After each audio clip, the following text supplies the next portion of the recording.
So today we are going to be talking about two sides of the camera. We embarked on a participatory project with young women living with perinatal infections of HIV.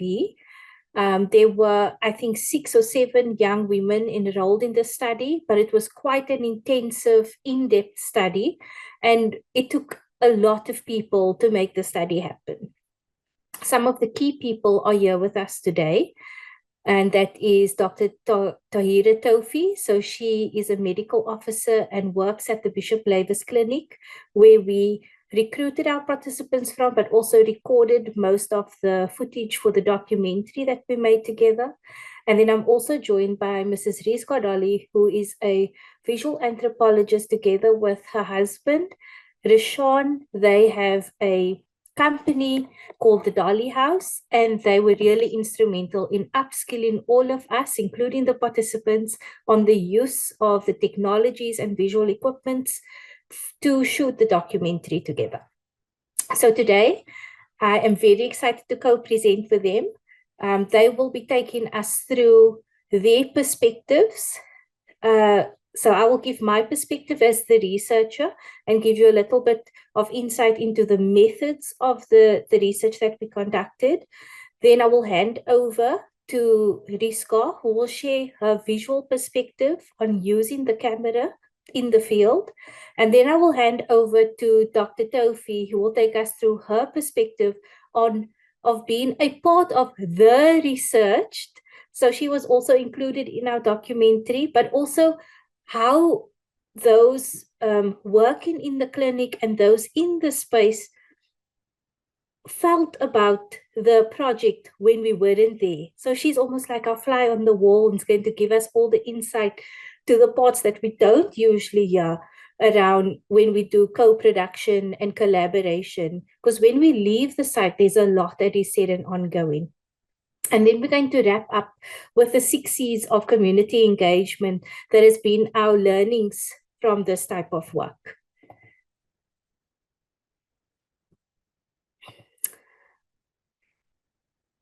So this area of work around collaboration, co-creation, and co-production is something that we are all moving towards in different facets of the research ecosystem. So whether it be in primary research, whether it be in systematic reviews, whether it be in policy making, co-production and co-creation and collaboration is always so important. Firstly, it amplifies the voices of those we are doing the research on, but also produces opportunities to foster inclusivity. So it's not enough to say your research is inclusive. We have to actually see, do people feel like they belong? Is it more than just input? Is it a genuine partnership that is happening between health professionals, between community leaders, between participants? And that is the only way that we're going to get to drive meaningful change and mutual respect and accountability. So I'm going to now share with you my perspective as to how the project unfolded as the researcher. I adopted a very participatory approach in the study. Sorry, it's moving a bit too fast. I adopted a very participatory approach in the study. We used video, we used interviews, we used focus groups, we used arts-based methods, we used drawing, we used photo voice. Any method you can think of is what we used, but we didn't select the method. It was open to the participants and what they wanted to do in the study. So if they said, I would like to take photographs, then we provided the tools, the resources, and the trainings for participants to do that. If they said, I want to write in my journal, then we provided them with the resources to do journaling and then reflective sessions around what they did. I think one of the most exciting parts of this was the multisensory component, which I'm going to tell you a little bit about as we move forward. But we had really open conversations. We did this via WhatsApp. We did it over lunches and brunches, over coffee dates. We did it through walks in nature, a lot of relational building and learning the art of conversation. We also had a weekend where we went away as a group, and this was really helpful for the bonding and for participants to get to know one another. With a highly stigmatized diagnosis of having HIV, especially if it's acquired perinatally, they lived very isolated lives. Every one of these participants didn't know anyone else with their type of diagnosis. And when they found the group, so they were invited into the space, they didn't have to accept to be a part of the study. They were invited to the weekend to meet other ladies. I think genuine friendships were formed, and now we are 2-3 years on from that, and there are still connections between the participants with one another. So besides being a space for data collection, it was also a space for connection between one, and this really gave us some interesting and even richer data in the stories that were told. We did adopt a very multisensory approach in how we were exploring and investigating our research aim. And the research aim for the study was to explore the material factors, the spaces, and the environments, and how that affected young women's adherence to the antiretroviral medication. And what we mean by environment and spaces is exactly what you see here in the picture. So we went to the clinic where they go regularly. We had them sit or lay in the doctor's office or the nurse's office, and then we engaged our senses. We closed our eyes and we smelt what we can smell. We opened up our ears and we listened to the sounds around us. We walked around and we touched everything in the office. We looked at everything and saw what stood out for us and what didn't. And we practiced the same type of multisensory interview in their rooms, in their homes, in their communities, in spaces that they occupied in their daily lives or that was related to their medication adherence. We videoed and documented all of these processes. So there was an instance where one of the young women had the tablet in her hand, and she's holding it in her hand and she looks at the color and she says, "It's blue. I wish it was white. I wish it looked like a normal pain pill like Panado." But not because of stigma and not because of what people thought, but because of what she thought.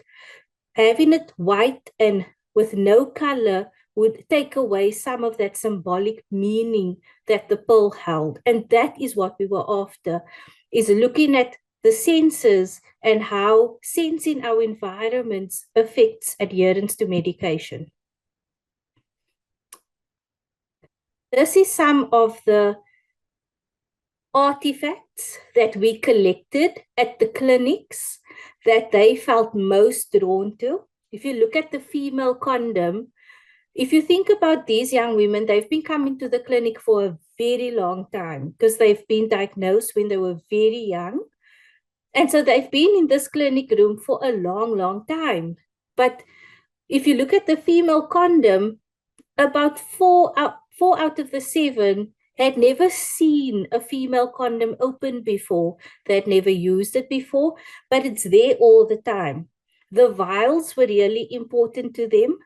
The blood tests were really important to them. The pricks, the masks, and the gloves, these were all things that affected them when they were in the clinic space. So it was really a very interesting study, but we tried to make it as accessible to those involved in the study. We wanted young women to feel that they were the ones that were leading this, and they really were. Because when we applied for our ethics approval, they asked us, "What are your main objectives?" And I only gave them the aim of the study. They said, "How are you going to do the study?" And I said, "We're going to use participatory approaches depending on the choice of the participants." "Well, what about adherence are you going to investigate?"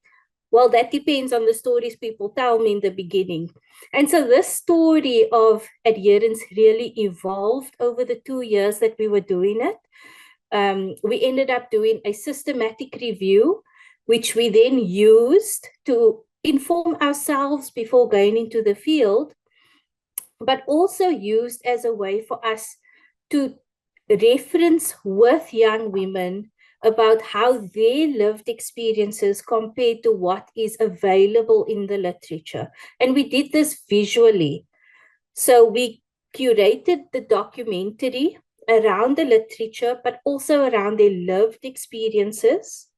We then showcased the documentary, and I think we had over 150 people attending the screening of this documentary. It's freely available on YouTube, so you're welcome to look for More Than a Pill in YouTube and you will find the video there. It's very unedited, uncut, but we wanted it that way because it is produced by our young women and ourselves. It's their stories, it's their experiences, and it's their reasons why they do or don't adhere to their medication. But what was great about this presentation was that we invited policymakers, researchers, their families, community members, healthcare workers, young people, all attended this event. And I have never experienced that level of conversation amongst stakeholders who are so different at the same time. But they were talking to one another. Mothers were talking to policymakers. Policymakers were talking to academics. Academics were talking to young people. And we also coupled this event with an art exhibition. And so in this art exhibition, we showcased the collages that they made with the Iziko National Museum here in South Africa. At the outside of the movie theater, we have the portraits that we took of them. So those are our portraits showcasing the senses, which links with the sensory component. We've got life-size body maps. So if you stood against these body maps in the top right-hand side, they will be much larger than you. We have a table with the storyboard that came from the systematic review alongside the artifacts we collected. And then we also have a story where we created a story about their experiences through one character, and people could interactively add little bits to the story. So this is like a traveling story, and every time we exhibit it, we put down the version with everyone's edit. So people just keep adding to it. And this exhibition we have now shown twice, once in South Africa and once in Belgium. I think a really moving night from our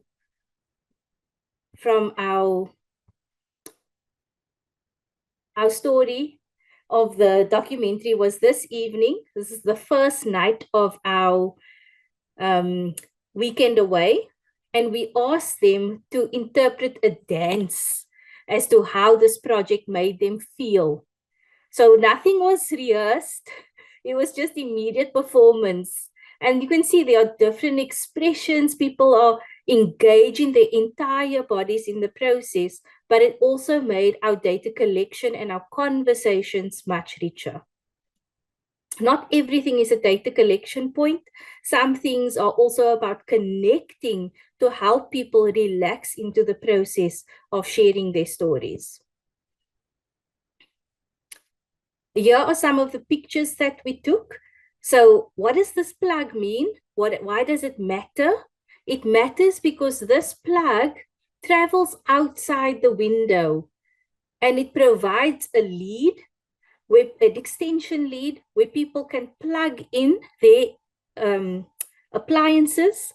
And so in the yard, the backyard of her house, there are many people living. So there are 5 other temporary housing units in her backyard, and the plug comes through a window, but it means her window's open, it's cold in the evening, and she blames herself for this.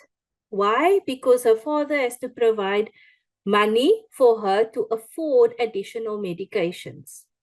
So the plug may be meaningless to us, but when we think about what matters, what are the physical things in our environment that matters, this mattered to her.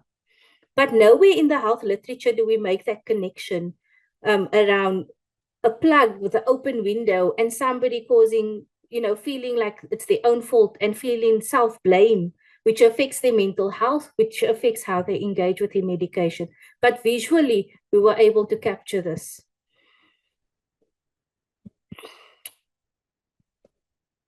So I just want to go forward. So this is the very beginning when people were arriving for the movie screening. In total, we did about 75 interviews with multiple stakeholders and ended in a stakeholder dialogue. And at this point, I want to hand over to Rizka to talk through her visual perspective as being the person recording and being behind the camera. So Rizka, over to you. I'm going to mute myself and you can just tell me when to Thank you, Lynn. change.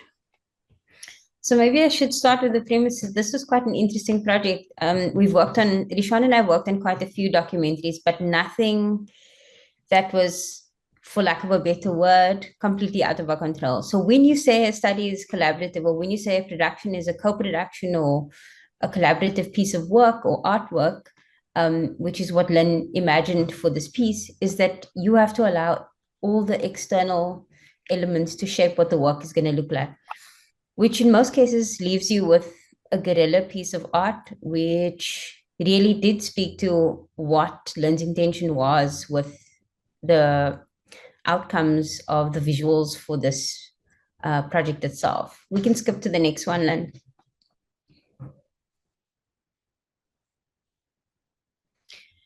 And so you can see, it wasn't deliberate that I chose a photograph of Dr. Tofi and Lynn in the interview, but I want to speak a little bit to the role of the camera in research. And I want to speak to what it does for transdisciplinary research. And so because this has become quite a trendy term amongst researchers and academics, it's not something that we are unfamiliar with, and it wasn't something that Lynn was unfamiliar with. I know that a lot of the heads who were signing off Lynn's research and her ethics were maybe a little baffled by the fact that we were going to make a documentary and that she was going to submit this as part of her research as an addendum to her work as well. And so let's talk about the role of the camera. So going into the field was quite difficult because these women were obviously vulnerable to begin with. And we obviously needed their permission. A lot of them wouldn't allow us to share their identities. And so what we did then was build a relationship of trust. And so Lynn said earlier that we went for lots of coffees and we had lots of brunches and we had lots of lunches. And in this time was when we built a relationship with them. We got to learn a little bit about them, understand them. And then also at no point was the camera taken out, was no recording device taken out, because we also wanted to get to know who they were before we shared this with them. And we also wanted them to be a part of the process of building the visuals. And so you may see us with cameras there, but this was after the third meeting with most of the participants. And so what's important is that we effectively communicated through the WhatsApp groups that Lynn spoke about, and throughout the process. So if we were going to take an image, or we were going to make a visual, or we're going to record something, we constantly communicated with the participants to check whether they were comfortable with it, and even afterward. And there were points where, when we were already done with the production of the documentary, that people didn't want their faces to be shown. And because this was part of their work, it was not only us, we had to remove some of it or blur some of the visuals. And because it was collaborative and we needed to respect each other, we needed to make this a part of their work. So a big part of where we work and the environments that Dr. Tofi works in, as well as Lynn, when we do field work, is that we face a lot of challenges and risks, and this means to our physical bodies as well as the participants. And so a lot of the environments we go into are quite challenging in terms of violence, in terms of our safety as well as the participants' safety, because we were putting a lot of them at risk by coming into their communities with cameras, with equipment, and with vehicles. We were also making them more vulnerable in the sense that people kept asking them questions as to why we were there, why we were making a documentary about them, when a lot of them were still, they were quite quiet about their status, as well as their position in the communities. Lynn referred to it earlier when she said that a lot of them live quite secretive lives. They try and stay under the radar. And so one of the biggest challenges was obviously the violence factor, as well as that we try to go into an environment with a minimalist setup and very little equipment so that we don't disturb the space that we move into, and so that we're also not coming into an environment with an extractivist notion, so that we can just draw data from it. Because this was us making visuals and recording sound and making pieces of art with the participants. It wasn't us going into the environment and drawing all of the information out of it. You can skip to the next one then. And so I think what's important to note before I hand over to Dr. Tofi is that visuals, as well as the camera, can act as a tool for proper data collection. Because the camera records in real time, there's a GPS navigation on the system. It can tell you exactly where the footage was taken at what time, and it's date stamped. It gives us the opportunity to validate the data that we collect as well as the visuals. And it also creates an automatic archive for all of the data you collected in the field. Dr. Tofi, I can hand over to you now. Hi, so I'm Zakira Tofi. I'm the medical officer that had the privilege of being part of Prof. Lynn's research documentary. Just to give you some background context into the community in which I work, Bishop Lavis. So the community clinic is basically the heartbeat of the community. The quality of service and the care that we provide to our patients has a direct impact on the community health and well-being as a whole. As we are the first point of care, there's a lot of gang violence in the community. So we have a very busy trauma unit. There's a lot of poverty, gender-based violence, child abuse, and mostly also in the form of neglect of children. So a clinic footprint to us is very important, that the community is familiar with the clinic setup and the state service. When any patient enters the facility, they get screened for communicable disease and non-communicable disease. And even our theme for this year at the facility is early discovery equals early recovery for any illness, basically. So how Bishop Lavis, the clinic, is set up, the infectious diseases clinic is still held but separate from the rest of the clinic. In terms of, we have a passage at the back of the unit. We have plans of integrating care, but this is mainly because we also see a lot of clients with the TB unit next door. So a lot of our patients are dual infected with HIV and TB. And then also there's a lot of data that goes with running a service for TB and HIV in terms of the goals and WHO standards and just data capturing in general. So my role in the unit is that I am the medical officer. I've been working at Bishop Lavis in the unit for the past 5 years.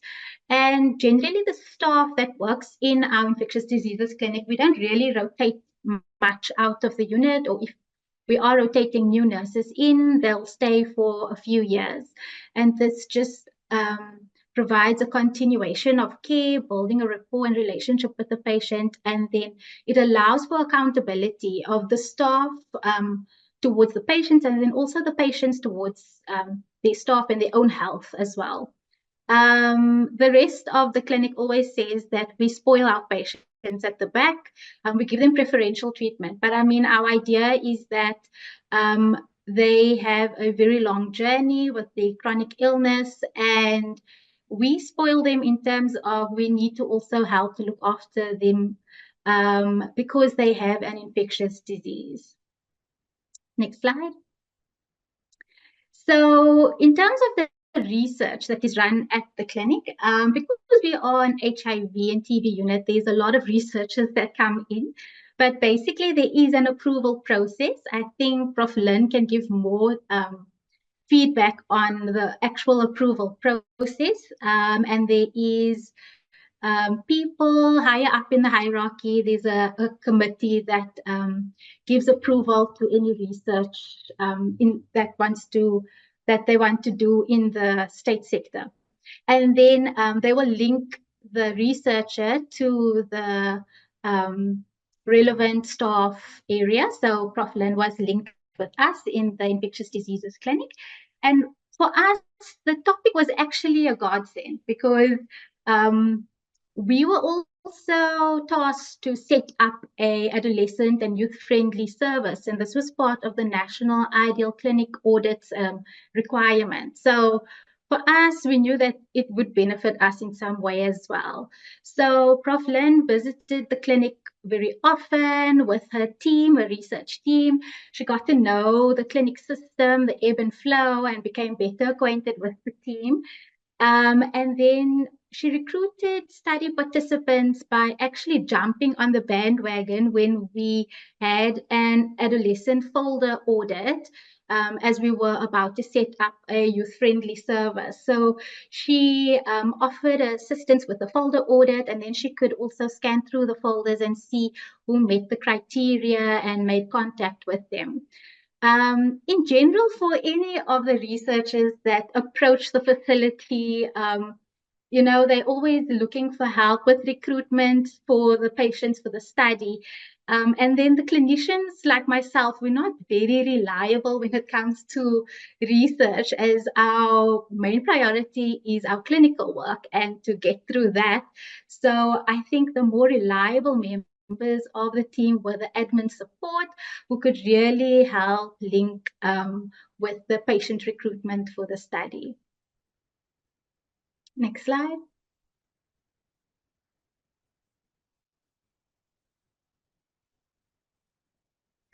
Our initial concerns, like with any research that is happening at the clinic, was, is this research going to interrupt with the clinical service? Was it going to delay the patient flow?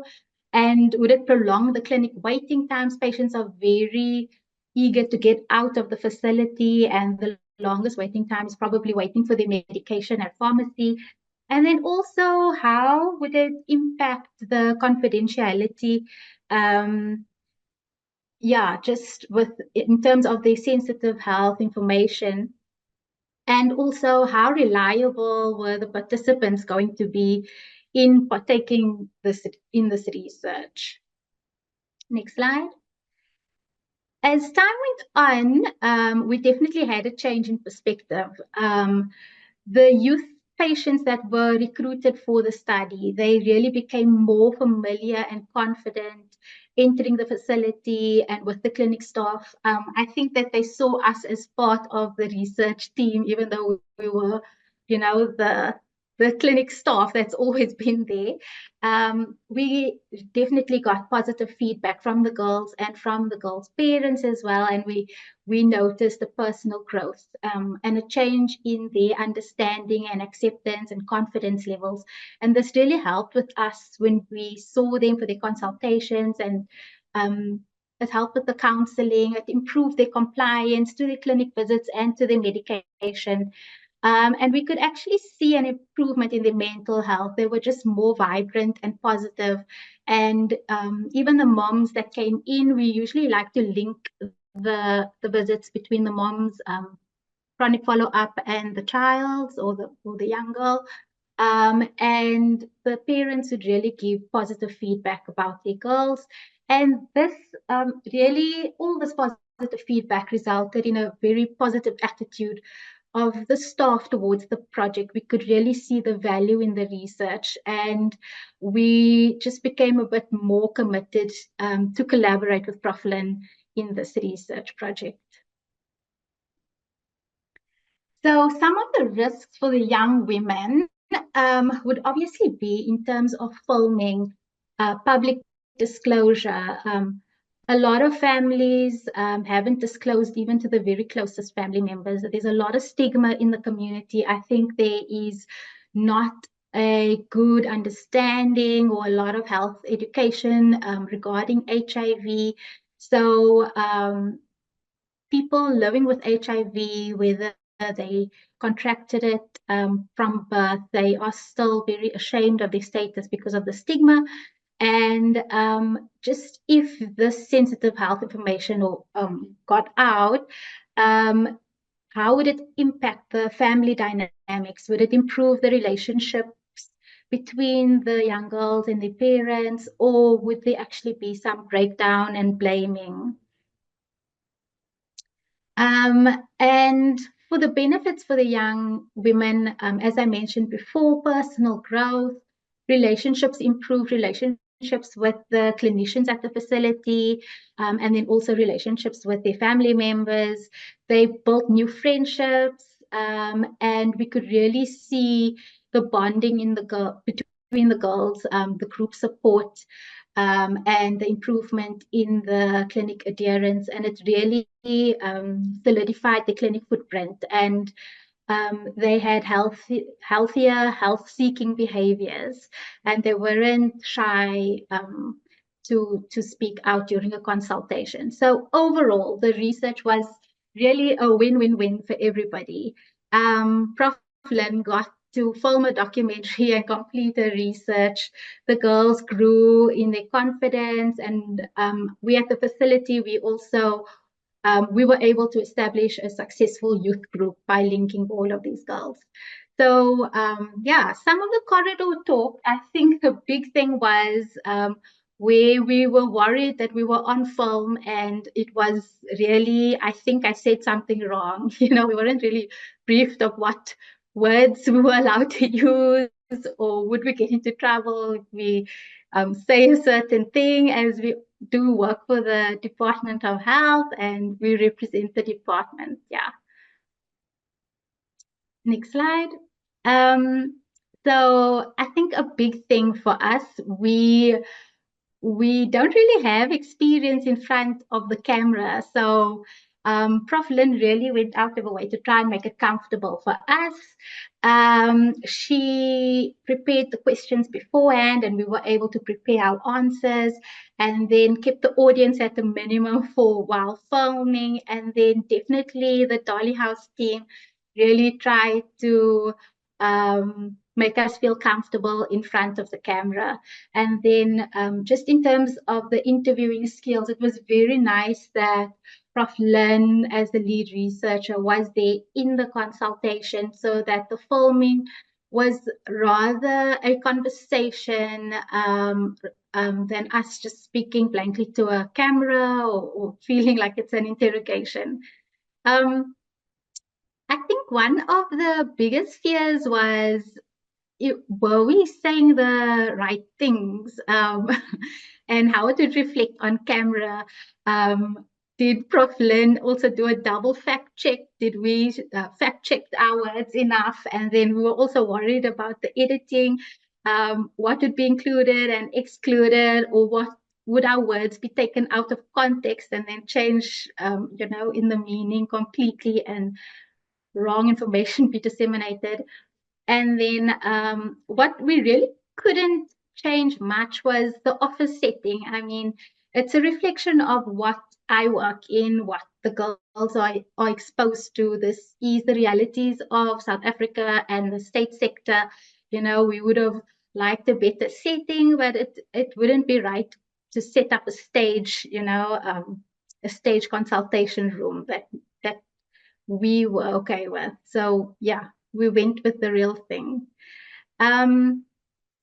Some of the risks or challenges for any researcher, I think, that would like to do research in the form of film is definitely the timing of the research, entering the facility, whether you're coming in the morning or the afternoon. Obviously, in the morning, it is quite busy and it can be overwhelming. And then the afternoon, it's a bit quieter. And then arrangements into the clinic. So Bishop Lavis, because it is such a gang-stricken community, you know, like security, we really try and have good security. So if people are entering the facility that's not supposed to be there, or like patients, it's not the appointment date, or to just make arrangements to enter the facility with equipment, and then exit the facility as well with your own equipment, that everything is declared. Because as I said, the community dangers, so whether you film just outside of the clinic gates, you know, the dangers of the community, it's lurking there, whether your equipment could get stolen or even damaged or harm to yourself as well. I think what could be a challenge is patient recruitment, but like I said, Prof. Lynn, really, she helped us out a bit with the audits, and she got the recruitment, I think, quite easily. And the patient reliability, obviously, they can drop out at any point in time. And staff reliability, because we are very clinical people, operational requirements come first. So it could mess up with timing of the researcher. And then also with the managers, it's always best to make prior arrangements with the managers and have open communication with them, as not to be disappointed when things get shuffled around. And then in the facility, the challenge is obviously background noise whilst filming or trying to do interviews and being interrupted constantly, as it is a busy facility. So I definitely think that using visual video footage or camera footage would be a great advancement in health research, because really we are living in a digital time, and most people are actually getting health information or just any information from social media, and then even reality TV shows, medical TV shows. And I think that using visual footage as a means of, research, it does also overcome literacy challenges if in terms of teaching and or people that has intellectual disability and struggles to read or write. So I think in the future, when it comes to counseling our patients, we won't be using our flip charts as much, and we'd rather be showing them some short films with some health information. So from my side, some of the main takeaways, I think, for a researcher wanting to do collaboration or like research in a visual format with documentary type. I think it's important to know that in the government or the state sector, there is an operational hierarchy, and operational requirements is priority number one. So we don't want any research to interfere with timing, and so operational requirements can definitely interfere with the researcher's timing and schedule. So I think it's always best to get to know who the managers are and who you need to cozy up to. And then in terms of patient recruitment, you don't want them to wait longer than what they need to. And it's always great to provide incentives to keep them motivated and committed to the research and to just carry on till the end. So for the researcher, I think it's important to be consistent, become familiar with the clinic setup. And then I think what's very important is to build a rapport, not only with the patients, but also with the clinic staff. And you'll get a long way from there. That's it from me. Thank you.